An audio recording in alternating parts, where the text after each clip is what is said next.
Oh, all right. Hi, everyone. This is Kenlyn.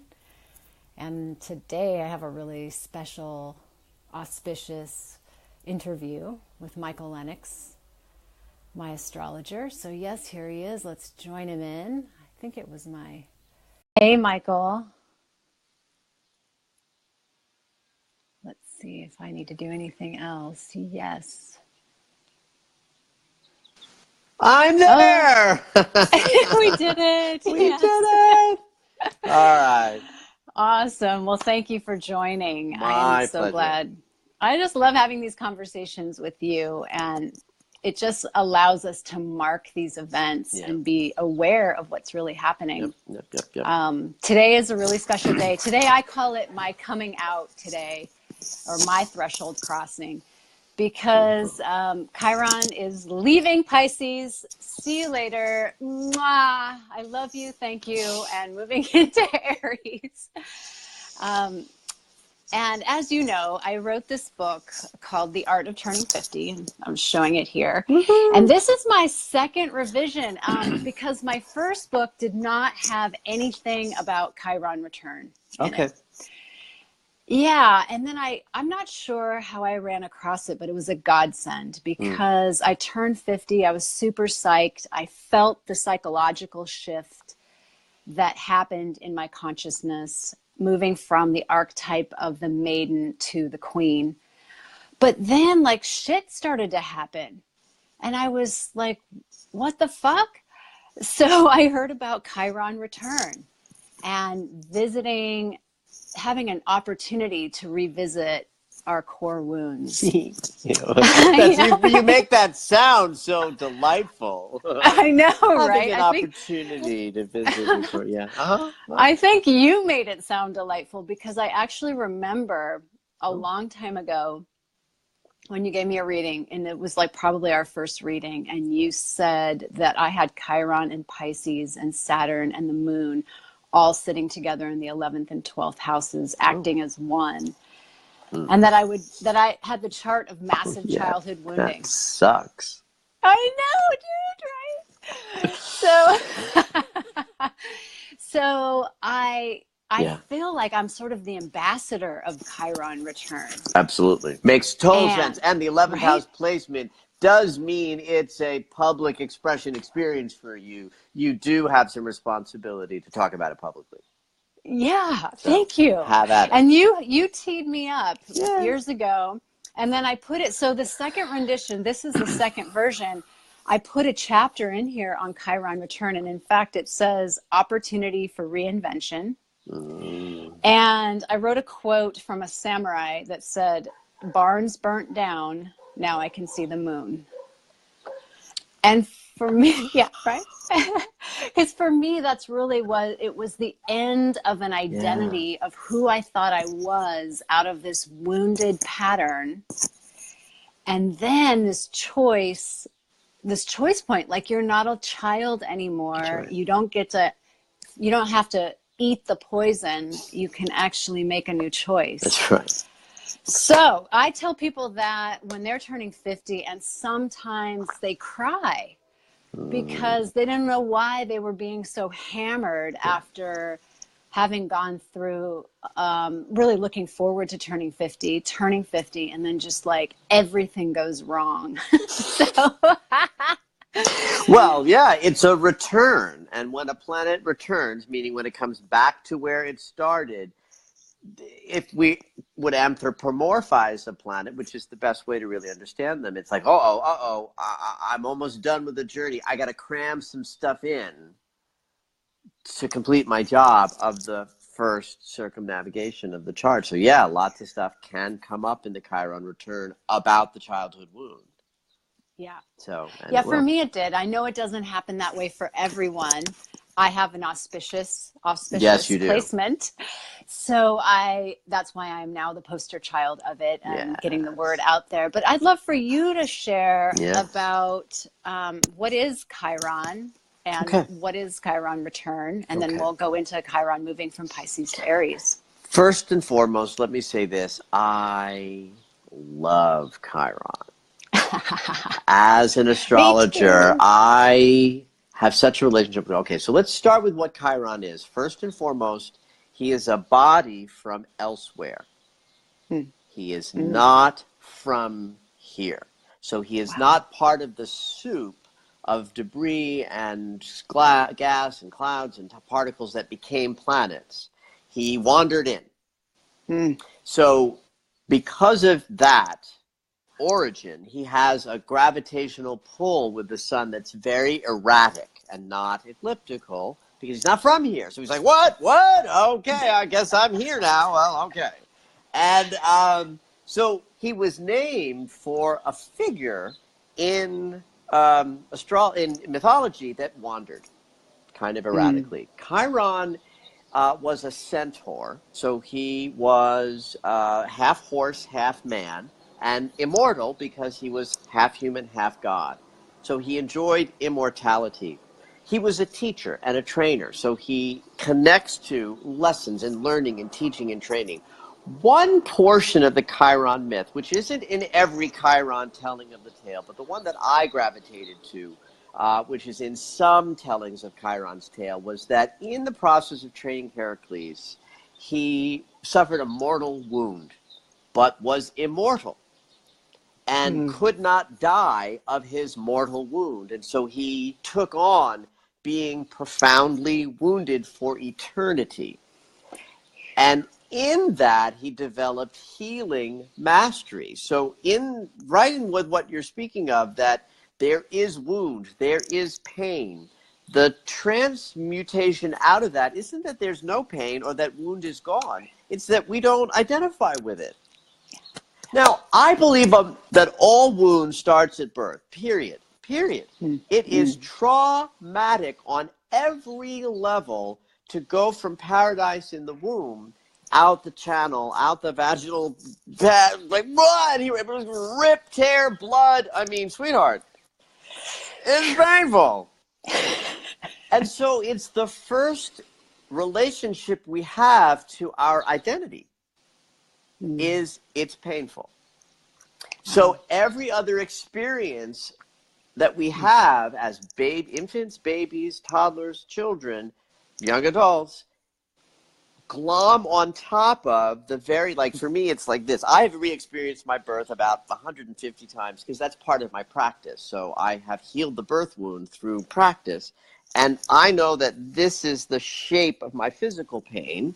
And so psychic pain gets added on top of that, so that the first time your parent shames you or hits you, or the playground, God knows, the playground, any of those wounds, whether they're great and terrible abuse wounds or just the sort of neglecty kind of yucky wounds that some people, accidentally pass on, get added to that original wounding. And Chiron is all about that. I have a belief, this is a made-up thing, that when we're in the womb, we are surrounded by a fluid and a sac, and the first thing that happens, well, first, the cervix dilates, which we experience as light that we're drawn to. Like, woo, light, what's that? I don't know, but I'm going to move toward it.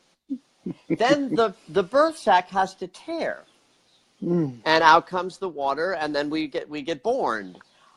My fantasy is that Chiron tears the birth sac. Wow. No, I don't know if that's true.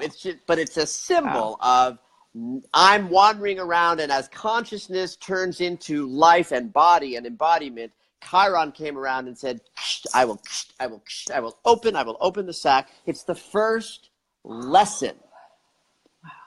So we're in paradise, and the first lesson we learn is separation from source hurts. Wow.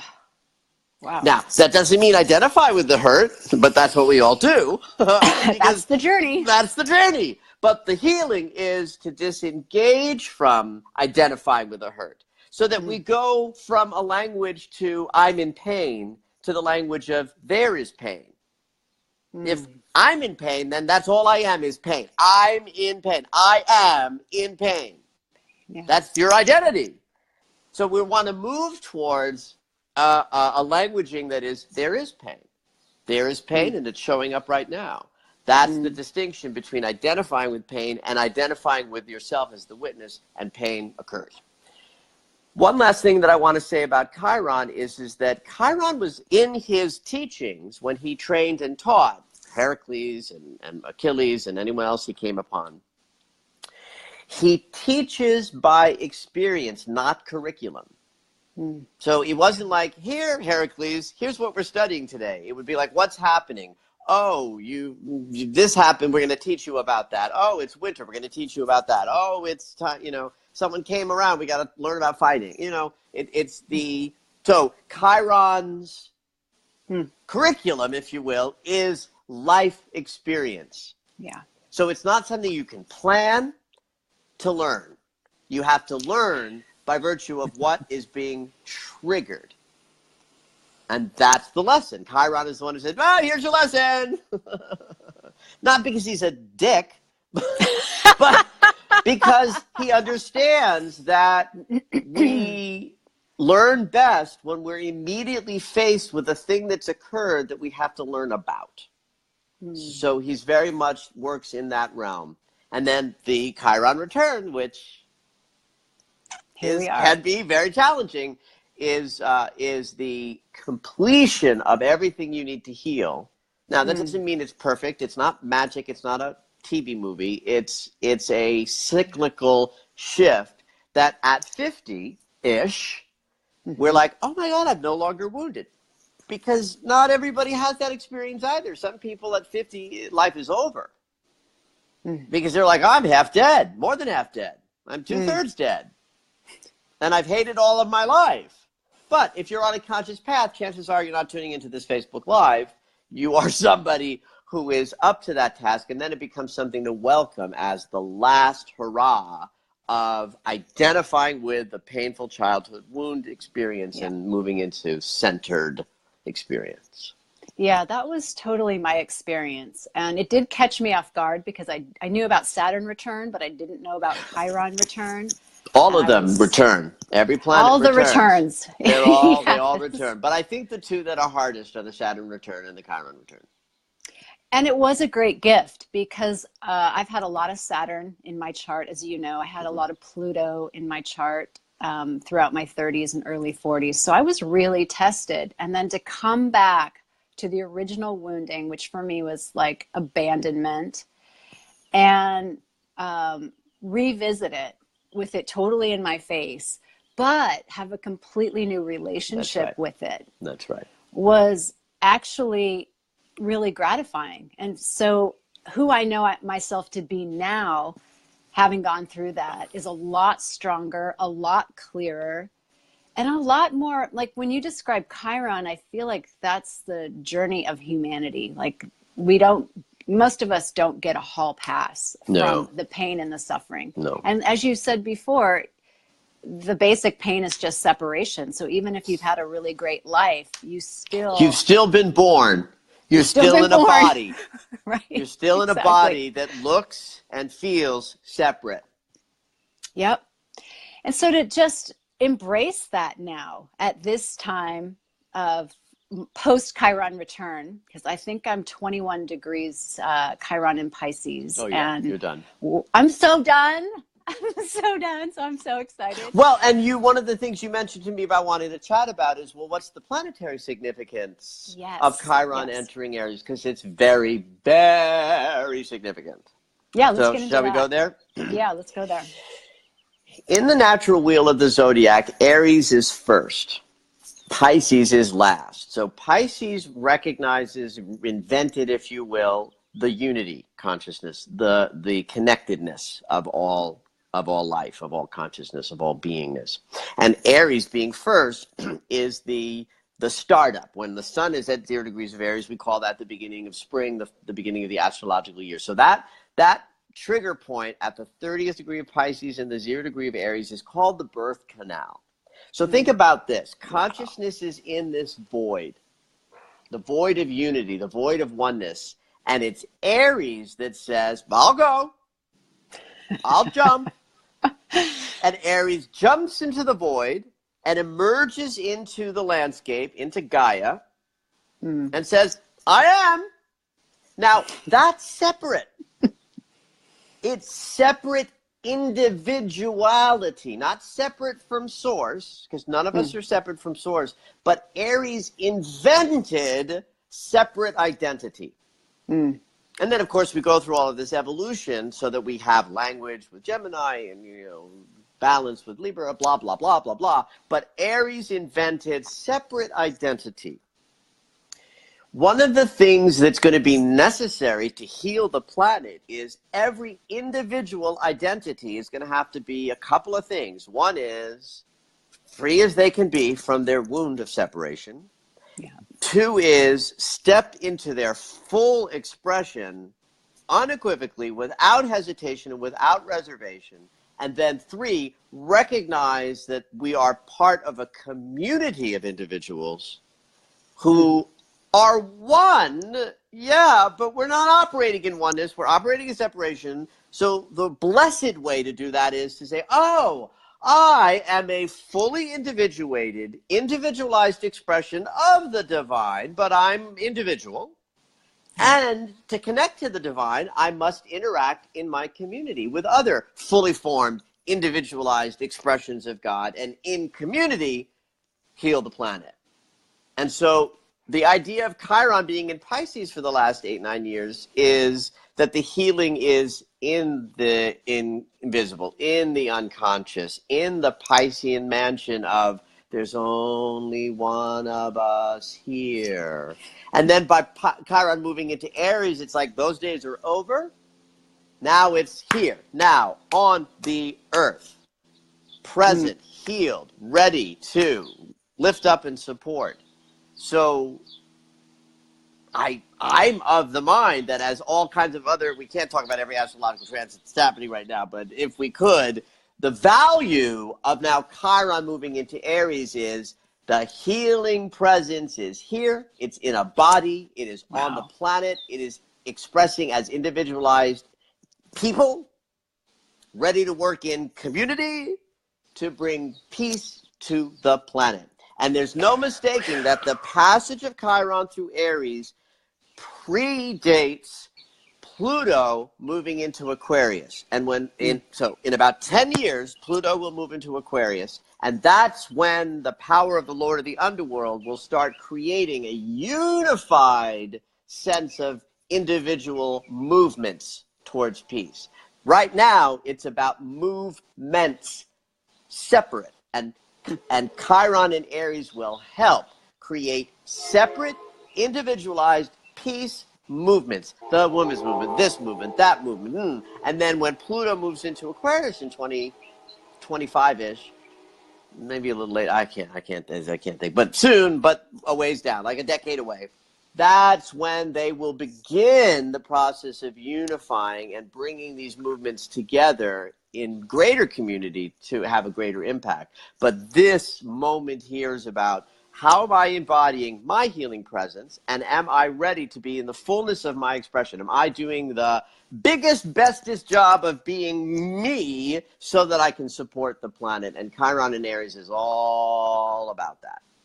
Oh, that's so beautiful. Lately I've been doing a lot of Kundalini yogas. I'm a teacher, and I was with Guru Singh, who's in LA at Satnam Fest, and he has just the big message right now of you be you. And Yogi Bhajan said that all the time, of you be you. And so when you were describing this Chiron in Aries and that, like, I am bursting through, like, I love my Aries friends. Yes, me first, I'll go.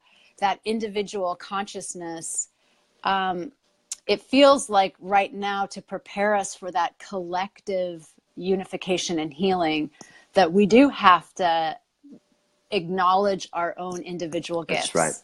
That's right. And shed the layers of the not self, because that's part of the wounding, the compensatory stuff that we take on that is the not self, that's hiding the light. That's right. So what would you say for people who are in a Chiron return and their Chiron is in Aries? How would it show up? I mean, how does it show up differently? It's individual. It shows up based on the individual. It shows up in the habitual pattern of wounding that each person meets. hopefully, even if there's an experience of challenge and suffering in the process of the Chiron return by 50-ish, you should know who you are. And you should know how the wound plays out. You should know what the patterns are. At that point, you really oughtn't be someone who's like, I don't know why life sucks. It's like... Get my book if you do, that's because right. That's it. That's I the take advice. you. Get the book. I take you through a workbook. If you don't know, we'll find it out. You know, I mean, I think that it's so individual based on the patterns that come up and where the patterns are showing up. But I don't really know how to advise people other than if you're on a path, it's probably the right path. So if you're questioning your path, stop. Just go deeper into the work. When in doubt, go to mother wound and father wound. If you want to be sort of mental or intellectual about the approach, you know, get your writing implements and categorize. You know, what's the mother wound? What's the father wound? Then what's the sibling wound? Who was, you know, big part of my Chiron return, big part, because I'd done so much work on the mother wound and the father wound. So much of my Chiron return centered around the pain that it was to be my unique self within my sibling unit, and how things that happened there really caused me to have a relationship with my bigness that was out of balance. Now, there's a lot of bigness here. I mean, it's a loud voice, big, and so just a wound of sucking in the light for my brother and sister made me not want to step into my bigness as much. Now, I was still big, but some of it was in the shadow, which meant my bigness was unbearable for some people. Now, post Chiron return, my bigness is not only not as unbearable for some, I'm not remotely concerned about people for whom my bigness is a challenge. Yeah. But not in a you know, just jerk off sort of way, more like sorry, get out of the way though, go do your work. Is there someone right behind you who's really interested in this? That's the I am who I am. And, you know, he says, Guru Singh sings, I am who I am, and that is that. Yes, I am who I am, and that is that. And yes, I am designed to offend a small portion of every gathering that I attend. I love you. Okay. Now, years ago, that was painful. That was wounding. And that was challenging. And my response to that was either, oh, God, oh, I can't believe, oh, dear, or fuck you.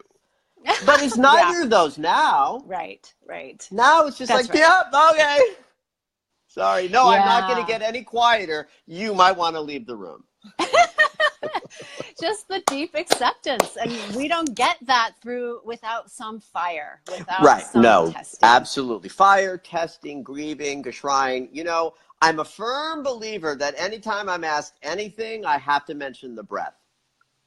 If you're listen, you love Kundalini yoga and you're a teacher, so you know that breath is everything. Breath is how we hold, and breath is how we release. And so the minute we were wounded, as you know, think about the first wound. We come out. What's the first thing we're not doing? Breathing. That's right. Yeah. And how do we breathe? We have to go into a place that has never had a breath. That alone should tell you something about wound and healing. It's all, listen people, secret to life.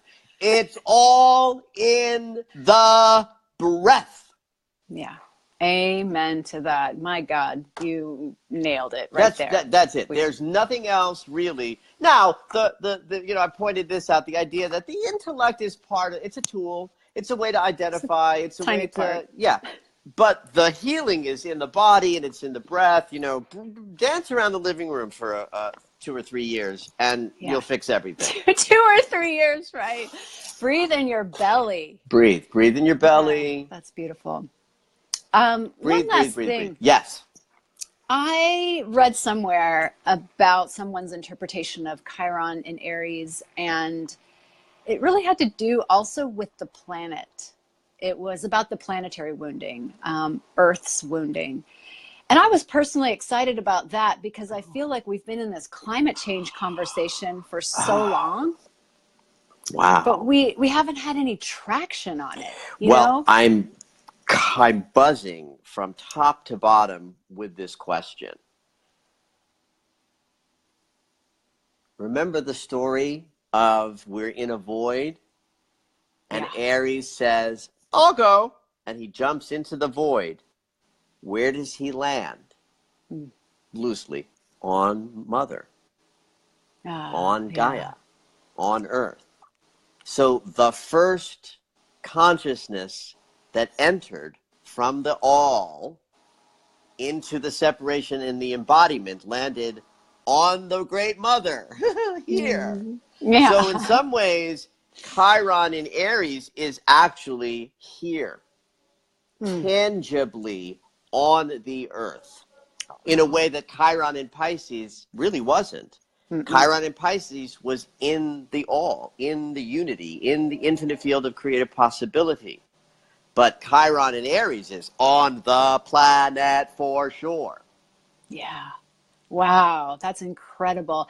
It makes me feel like we might get some traction this year and in the coming couple of years. I don't know how long is Chiron staying in Aries. Do you know? I wish I was armed with that knowledge so that I could sound so smart and important. Just say 9 years, 10 years.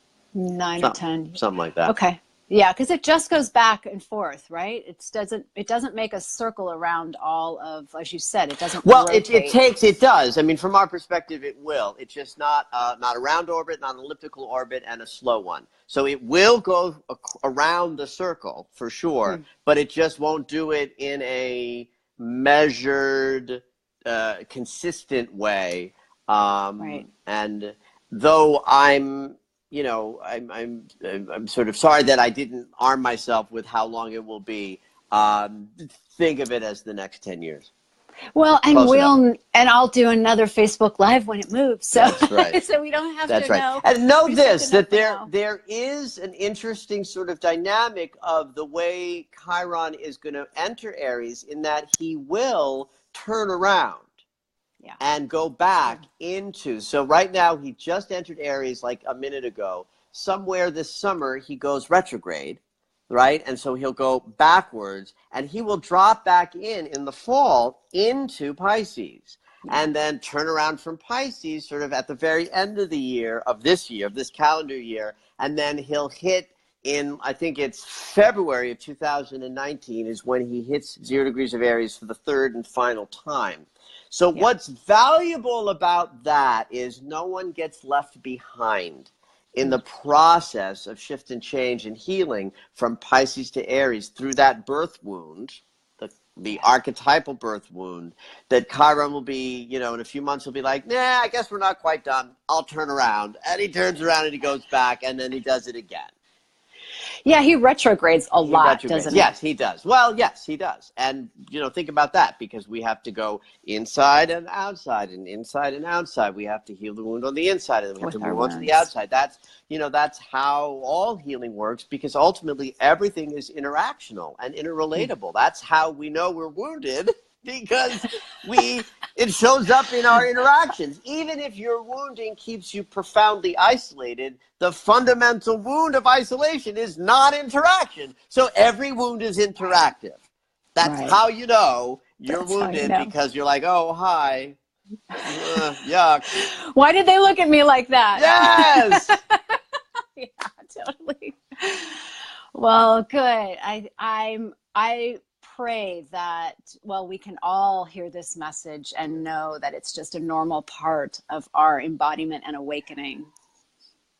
Yes. And then on the other end of it too, that really this is the start of the awakening for Gaia, and that the cause of how we are damaging the planet can come to all of a sudden dawn on us, oh yeah, that's happening, and we get behind it, and we start making actions that we already know have been seeded in our consciousness for decades of talking about it. Amen. Amen. Right. So if anyone is wanting a reading from you, because I can't tell people where their Chiron is unless we do a chart for them. And I always say, go get your chart done. Yeah, So tell us baby. about doing readings. Well, we're on Facebook, right? So the easiest way to find me is Michael Lennox on Facebook. So I take all comers. It's a great way. I will tell you if you hit me up on Facebook to email me. Right. And what's the your website, email address? michael@michaellennox.com. Simple as can be, michaellennox.com. You can go there under private sessions and read a little bit about how I work and what my fees are. You can email me at michael@michaellennox.com, or you can hit me up with a private message here on Facebook, and I'll respond to it. And yeah, happy to accommodate. Yeah, I think it's imperative, especially if you're around 48, 49, 50, 51. I mean, This is do your moment. it. This is your moment of Chiron return. Forewarned is forearmed. That's and right. I think, too, to your credit, you know, you really set me up years ago with thinking about how it was going to go. You've said things to me that no one else said, and you picked up parts of my chart that have really served as a guide for me. So thank you. And thank you for being here. And hello to all the lovely people commenting. I'll get back to everyone in their comments. And well, thank you. And the next, when's the next major auspicious event that we should be?